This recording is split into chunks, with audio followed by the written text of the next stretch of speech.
every moment of your life, you're answering 3 questions. Jot them down. 3 questions.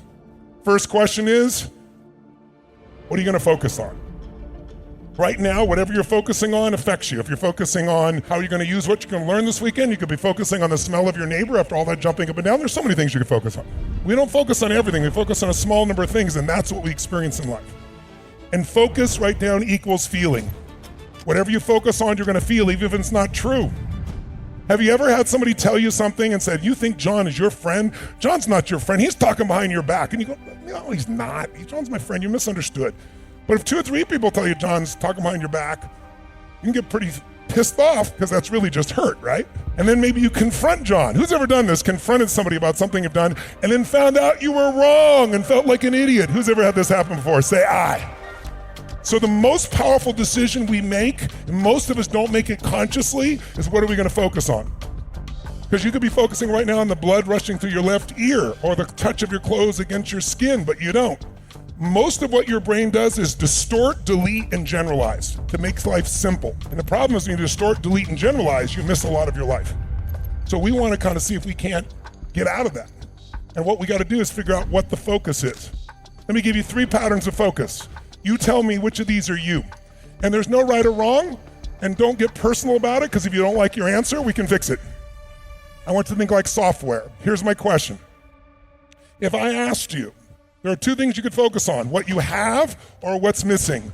Which one do you spend more time focusing on? Shout it out.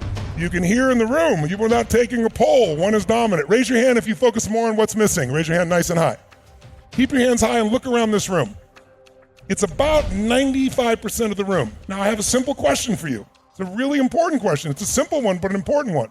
Just think software. Don't think personality.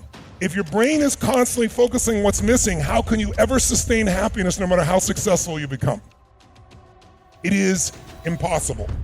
Raise your hand if you see this.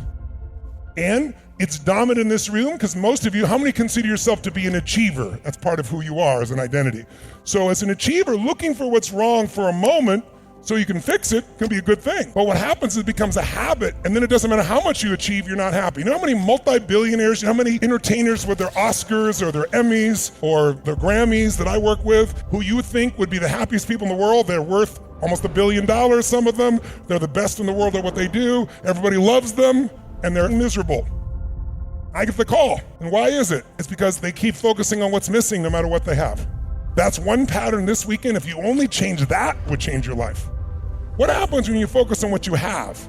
You feel alive. You feel no scarcity. You feel joy. How many of you have lots of things in your life that if you focused on it, you could feel grateful for, you could feel excited about? How many got lots of things like this now? Say I.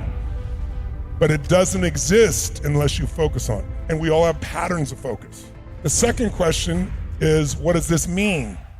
Because the minute you focus on something, you have to give it a meaning. Is this the end or the beginning? Is God punishing me? That's why this problem happened? Is God challenging me? Or is this problem a gift from God? See, if you think it's the end of a relationship, are you going to feel the same way, act the same way as if you think it's the beginning of a relationship? Yes or no? No. The meaning changes the answer to the third question, which is, what am I going to do? Because meaning equals emotion. Whatever you give a meaning, you're going to have a feeling. If you think God is punishing you, you're going to have a very different feeling from that meaning than you think God is challenging you or this problem is a gift from God. How many follow here? Say I. People oftentimes have trouble in their relationship. You know why? In the beginning of a relationship, what's your focus? Are you trying to get them to give you things? Is that the primary focus? When you really love somebody, what will you do for them? Shout it out. What will you do? What will you do? What will you do? If someone says to you, would you take out the trash? Go, take out the trash. What else can I do for you? In the beginning. But after 7 days, 7 weeks, 7 months, 7 years, or 70 years, somewhere between 7 days and 70 years, they go, could you take out the trash? You go, what do I look like? You're a janitor. You go, I don't know what it is. We used to have so much passion. What happened? If you do what you did in the beginning of the relationship, at the end of the relationship, there won't be in it. Because in the beginning, it wasn't a trade. You weren't measuring your meaning. You were focused on how to give. How many can relate to this here? Say I. Once you start measuring what you're getting, it's a transaction. Transactions don't make anyone feel good long term. I'll give you another one on focus, another pattern. Do you tend to focus more on what you can control or what you can't control, what's outside your control? Which do you tend to focus more on, what you can control or can't control? And watch this, it'll be a different pattern this year, I guarantee you. Raise your hand if you focus more on what you can control. Raise your hand. Keep your hands up nice and high. Look around. It's about 80%. How many focus on what you can't control? Can't control. It's about 20. So it's about 75-25 or 80-20. But notice this one is more focused on what you can control, more people.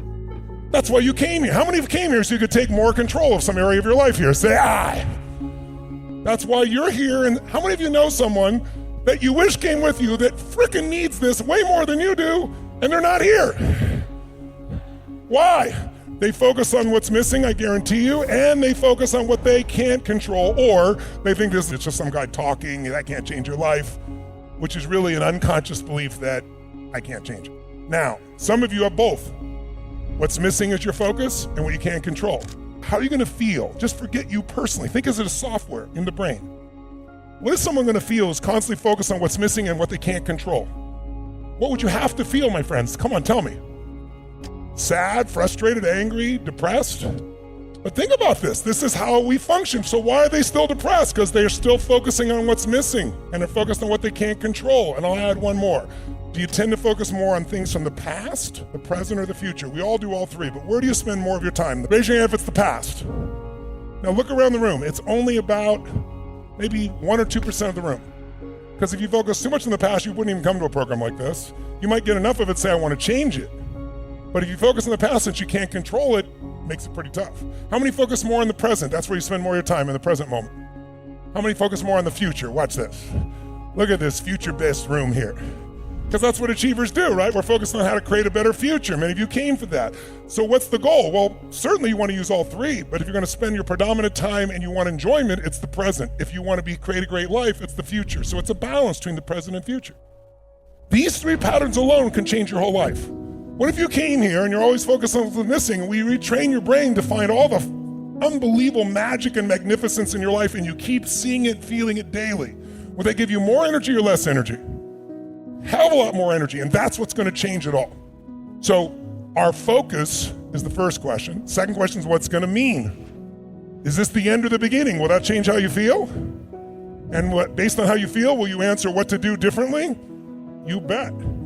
These three questions are happening every moment of your life.